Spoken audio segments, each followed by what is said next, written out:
우리나라에 기독교가 들어올 때 참으로 낯설고 또 서양 귀신을 섬기는 것이라고 그렇게 경멸하며 또 욕을 하였음에도 불구하고 복음이 전파되며 많은 사람이 믿게 될 수 있었던 것은 자유라는 단어가 갖는 매력에 있었습니다.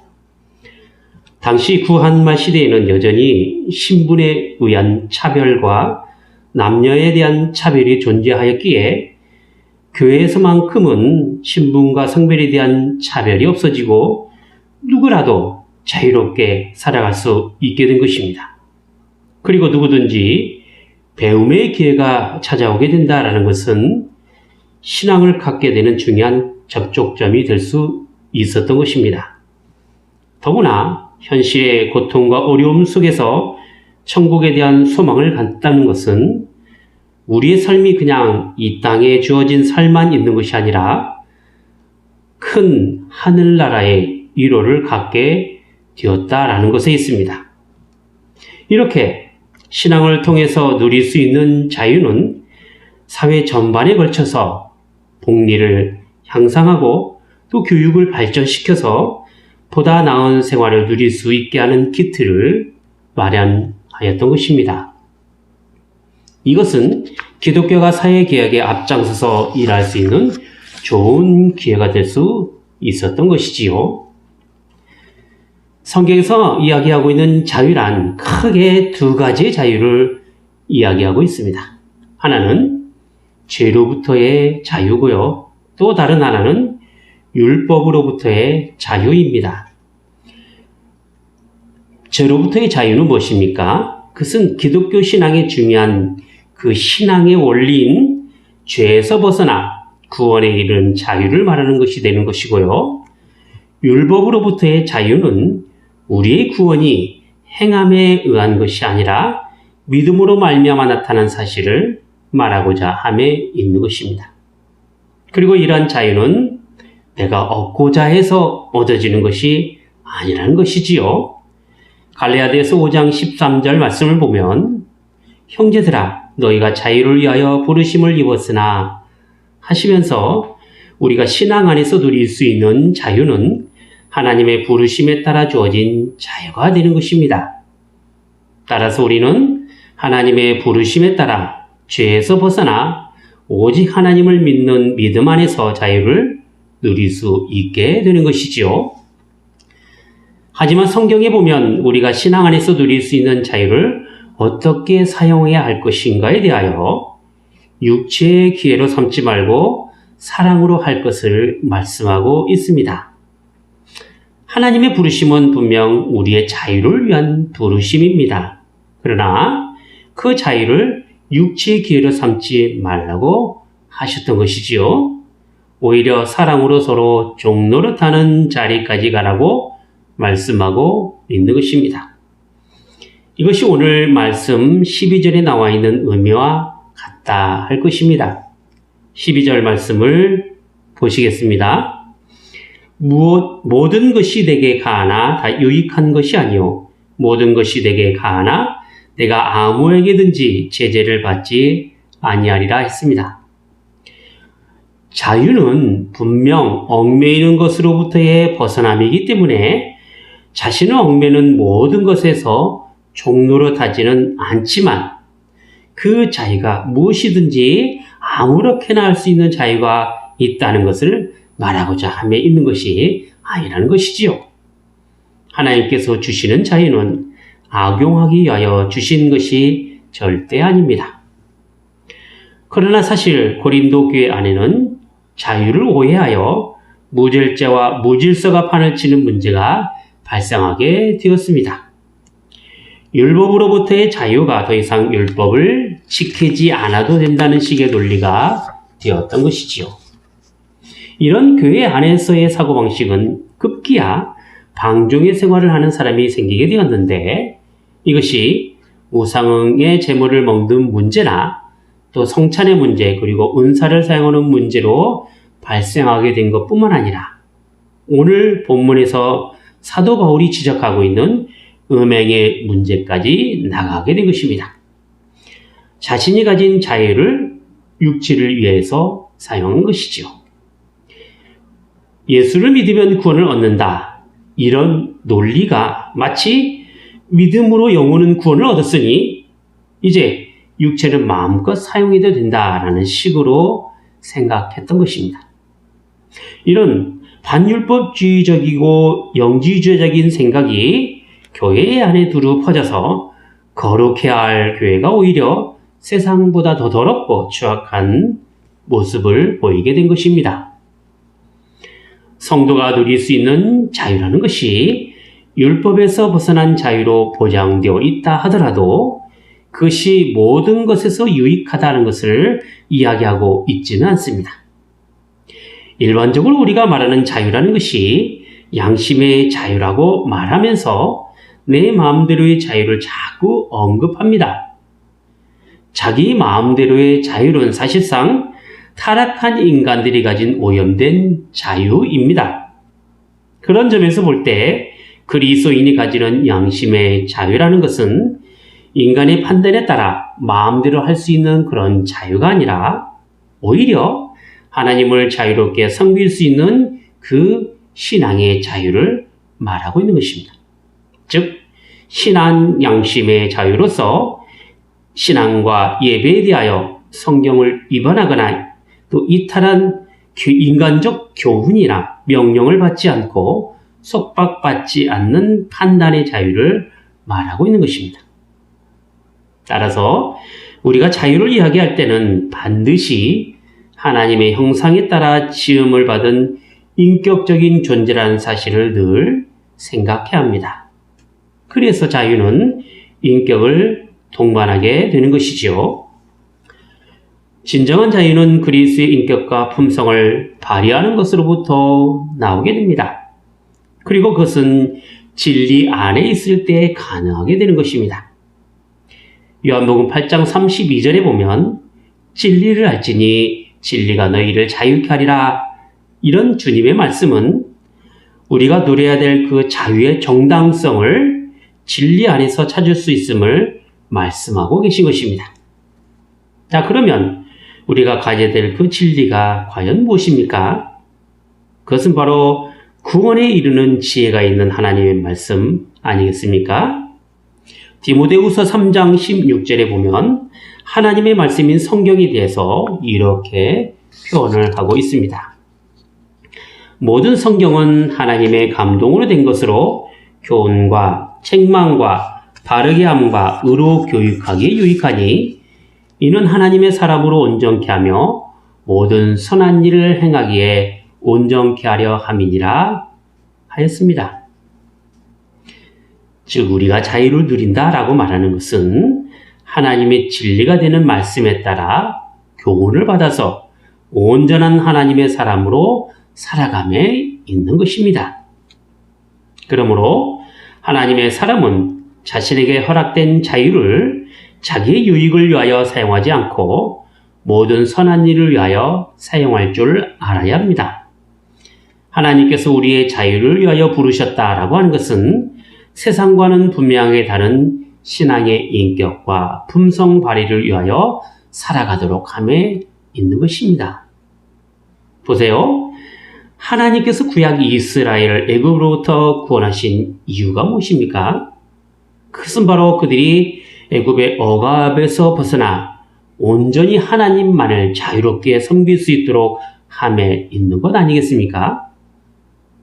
예수 그리스도의 십자가 사건은 죄에 얽매여 죄의 종로를 하던 삶에서부터 이제는 죄에서 벗어나 자유롭게 주님께 속한 사람으로 살아감에 있는 것 아니겠습니까?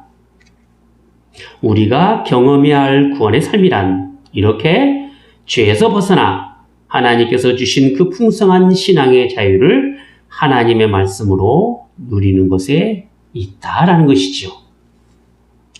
사도 바울은 신앙으로 누려야 될 자유에 대해서 오늘 본문을 통해서 먹는 문제와 관련하여 이렇게 설명을 하고 있습니다.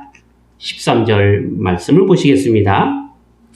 식물은 배를 위하고 배는 식물을 위하나 하나님이 이것저것 다 폐하시리라.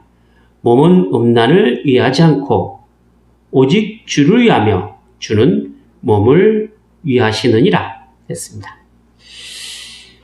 고린도전서에 보면 유독 우상의 제물과 관련하여 신앙의 자유에 관한 이야기를 많이 하고 있습니다.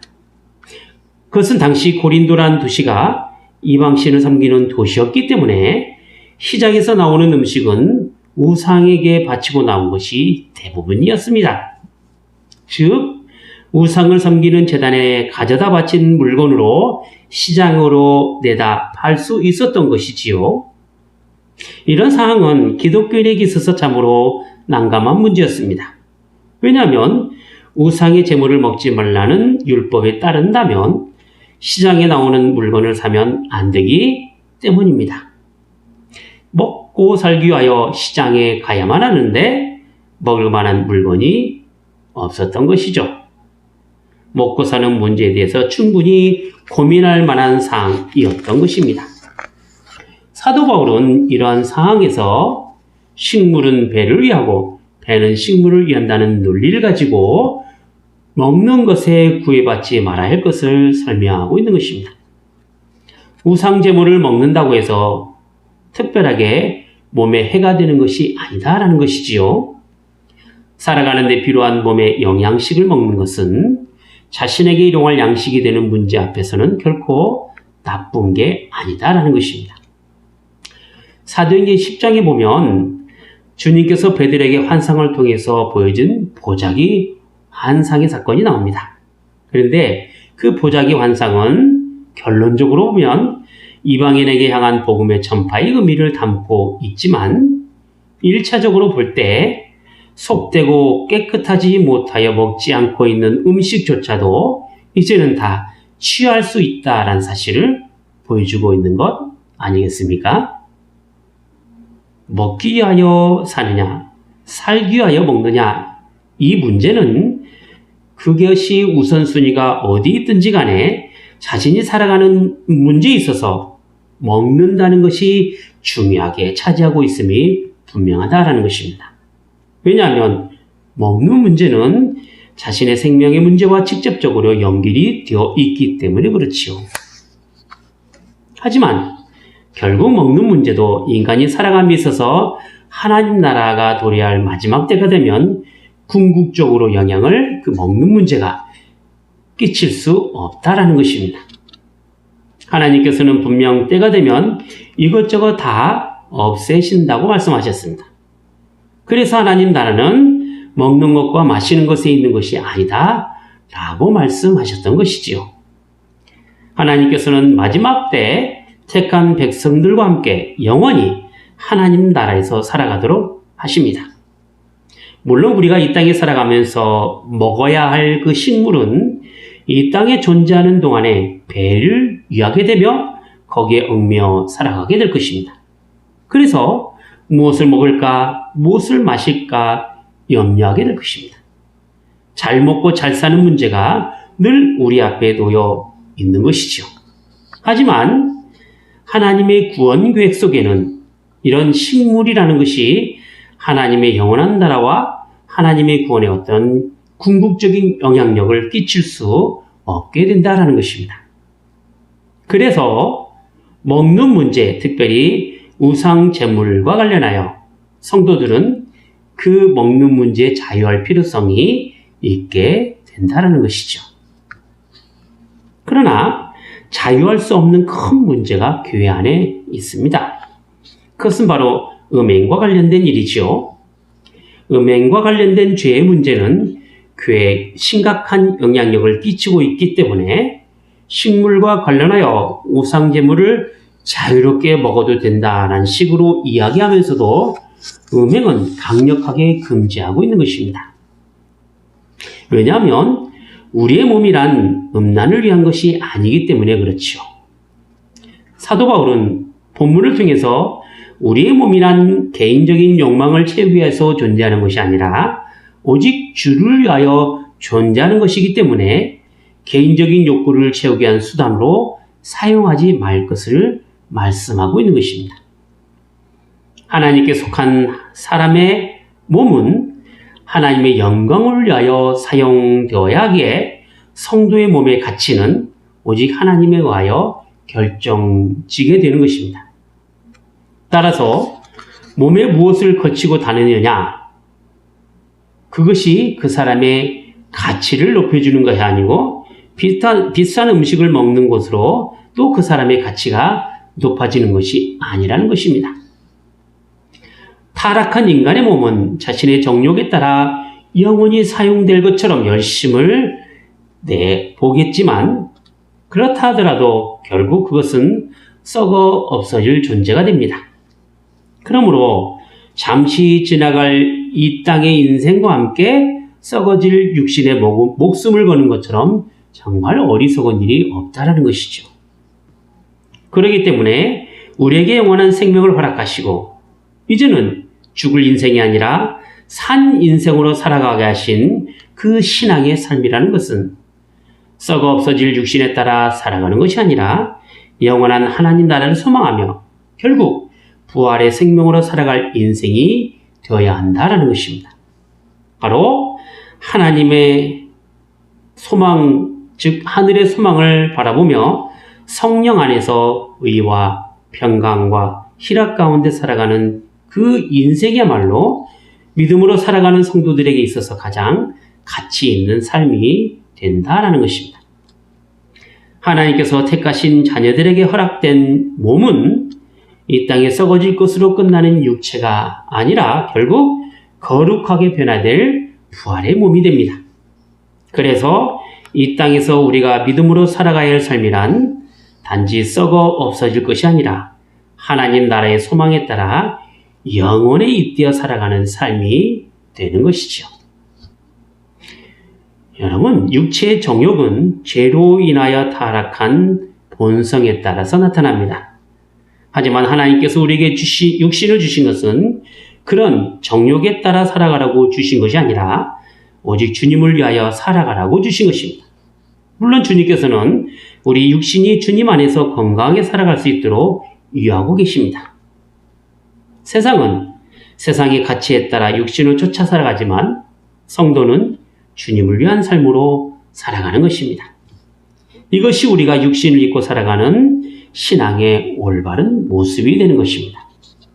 더구나 우리의 몸이란 사실 개인의 문제로 처리할 몸이 아니라는 것입니다. 언제나 우리의 몸은 거룩한 교회 한 지체로서의 몸이 되는 것이지요. 15절 말씀을 보겠습니다. 너희 몸이 그리스도의 지체인 줄을 알지 못하느냐? 내가 그리스도의 지체를 가지고 장기의 지체를 만들겠느냐? 결코 그럴 수 없느니라 이야기합니다. 만약 개인의 몸이 단지 그리스도와 관련되지 않고 개인의 소유라고 생각하게 된다면 교회와 상관없이 자기 마음대로 사용하면 될 것입니다. 그러나 교회에 속한 우리의 몸이라는 것은 교회 안에 다른 지체와 연결된 몸이 되는 것이죠. 그래서 우리는 우리 개인의 문제로 끝나는 것이 아니라 반드시 교회와 연결되어 나타나기 때문에 우리의 행동이나 우리의 판단이나 그리고 우리가 추구해야 될 모든 것들을 아무렇게나 결정해서는 안 되고 아무렇게나 판단해서는 안 되는 것입니다. 반드시 교회와 연결해서 판단하고 결정을 내려야 하는 것입니다. 어떤 성도가 그리스도의 지체를 가지고 교회로서 살아갈 때 교회의 모습이 아닌 음행으로 인하여 더럽고 수치스러운 몸이 된다고 한다면 결국 그 교회가 하나로 연결된 지체로서 더럽고 수치스러운 몸이 되는 문제가 발생하게 된다는 것입니다. 우리가 음행을 피해야 되는 이유가 무엇입니까? 그것은 바로 단순히 율법을 어긴 죄의 문제로 판단하기 때문만이 아니라는 것입니다. 교회는 세상과 구별된 거룩한 모임이기 때문에 그 교회에 속한 하나님의 사람들은 그리스도의 몸에 붙어 연결된 거룩한 지체가 되는 것입니다. 그런데 그런 거룩한 지체가 속된 세상에 따라 음행하게 된다면 어떻게 그 사람이 거룩한 지체가 될 수 있겠느냐라는 것이죠. 또 나아가 거룩한 지체가 음행의 죄로 인하여 더러운 세상의 판단을 받게 되고 결국 함께 지체된 교회가 더러운 세상과 구별되어 있는 것이 아니라 그들과 속하여 연합하는 결과를 가져오게 된다는 것입니다. 그래서 교회 안에서 거룩한 지체로 사랑해야 할 사람은 마땅히 사랑하며 살아가야 할 것이지만 방종함으로 더러운 음행을 저지른 사람은 거룩한 지체로 인정할 수 없기 때문에 음행의 죄는 미화해야 하는 것입니다. 하나님과 재물을 겸하여 섬길 수 없듯이 거룩함과 음행은 동시에 거룩한 한 몸을 이룰 수 없는 것입니다. 사도 바울은 본문을 통하여 음행을 피해야 되는 이유에 대해서 자기 몸에게 죄를 범하기 때문이라고 또한 덧붙여 설명하고 있습니다. 18절 말씀을 보겠습니다. 음행을 피하라. 사람이 범하는 죄마다 몸 밖에 있거니와 음행하는 자는 자기 몸에게 죄를 범하느니라 이야기합니다. 인간이 가진 욕망이라는 것은 이렇게 자기 몸에게 죄를 범하는 문제가 되는 위험성을 늘 안고 있는 것입니다. 따라서 육신의 정욕은 언제나 타락한 본성에 따라 자기 몸으로 죄를 범하기 때문에 정욕을 피하지 않게 되면 언제든지 죄를 지을 수밖에 없게 되는 것입니다. 음행은 한 번 오고 마는 것이 아닙니다. 몸이 있는 한 다른 죄와는 달리 계속해서 따라오는 것이기 때문에 성도의 거룩한 몸을 파괴하며 더럽히게 되는 것이죠. 그래서 그것을 피하라고 말씀하고 있는 것입니다.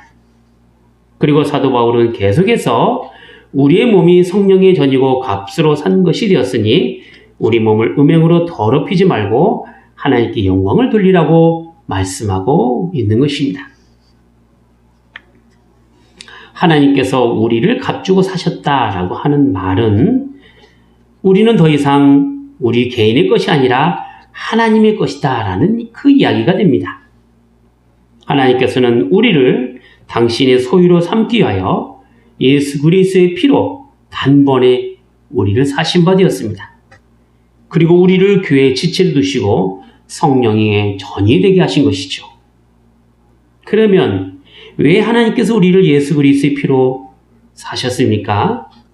그것은 바로 이전에 죄의 노예로 있었던 우리를 더는 죄로 말미암아 죽을 인생이 아니라 이제는 새 생명 가운데 하나님의 자녀로 자유롭게 살게 하시려고 우리를 그리스도의 피값으로 사신 것입니다. 그러므로 우리의 인생을 가치 있게 살아가기 위해서는 우리를 사신 하나님의 소유된 사람으로 하나님께 영광을 돌리며 살아가는 것에 있다라는 것입니다. 하나님께서 우리에게 허락하신 자유는 진리 안에서의 자유인 것이지 육체의 기회를 제공하기 위한 자유가 결코 아닙니다. 그러므로 죄로부터 자유함을 받은 사람은 그 자유를 자신의 정욕을 위하여 사용하는 것이 아니라 오직 하나님의 가치 있는 인생으로 사는 것이죠. 이것이 진정한 자유의 가치를 나를 위한 삶의 모습이 아니라 인생의 제일 된 목적인 하나님께 영광을 돌리며 살아가는 성도의 모습이 되는 것입니다. 기도하겠습니다. 거룩하신 하나님 아버지, 저희에게 허락된 인생이라는 것이 늘 육신의 정욕에 따라 자신의 욕심을 위하여 살아가는 것이 아니라 그리스도의 핏값으로 사신 하나님의 소유된 백성으로 오직 하나님께 영광을 돌리며 살아가는 것에 있사옵나이다. 저희가 가진 인생의 최고의 가치가 이렇게 저에게 자유를 주신 하나님의 거룩하신 뜻에 따라 속된 것이 아닌 신령한 것으로 내가 아닌 지체된 교회의 유익을 위한 삶으로 살아가는 것이오니 이 시간 바라옵기는 성령 안에서 성전 삼으신 주님의 뜻에 따라 세상의 욕된 것과 더럽히는 죄의 문제로부터 멀리하는 저희가 되게 하여 주시옵소서. 자기 자신을 더럽히는 정욕의 문제가 단순히 자신만의 문제만이 아니라 시체로 연결된 교회를 더럽히는 문제가 되오니 육신의 정욕으로부터 피하는 인생이 되게 하여 주시옵소서. 저희를 죄로 인하여 시험에 들게 하지 마시고 다만 저희를 악에서 구하여 주시옵소서. 주 예수 그리스도 이름으로 기도하옵나이다. 아멘.